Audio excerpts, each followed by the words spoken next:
500, 1000, 500. Thank so much. చూడు, thanks అన్న. Thank you thank you so much. నా thank you so much. చూడు thanks. చూడు, thank you so much. Thanks అన్న.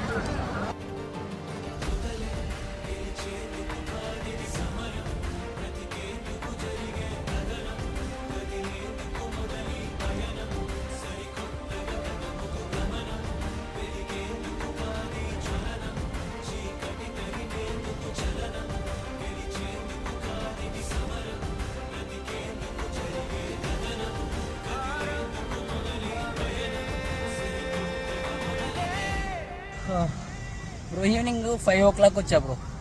ఇప్పుడు టైం ఎగ్జాక్ట్లీ 10 అవుతుంది. సో మ్యాక్సిమం చాలామంది క్యూఆర్ కోడ్ స్కాన్ చేసేసారు, అలాగే మనకి హ్యాండ్ క్యాష్ చేశారు. సో నాకు వచ్చిన స్కిల్స్ ఈ విధంగా ఉపయోగపడతాయని ఎప్పుడు అనుకోలేదు. కంటిన్యూస్గా 5 hours వచ్చా, ఆల్మోస్ట్ 10 అయింది. 5 hours నాన్ స్టాప్గా స్టాండింగ్ ప్లస్ మన యాక్టివిటీ కంప్లీట్ చేస్తాను అనమాట. 1, 2, 3, 4, 5 అక్కడికి 5,000, 7,540 రూపాయలు. 7,540 రూపాయలు ప్లస్ 3 రూపాయలు, 7,543 రూపాయలు వచ్చినాయి. స్కానర్ ప్రతి ఒక్కరు స్కానర్ చేశారు. ఎంత కష్టపడుతున్నా అనేది పక్కన పెడితే ఆ ఫీల్ ఏదో ఒక చెప్పలేని ఫీల్ బ్రో. మంచి హై ఇస్తుంది అసలు నిజం చెప్పాలంటే. ఇప్పుడు 11:45 అవుతుంది. సో ఇప్పుడు మనం స్నానం చేసి వచ్చి తింటున్నాం.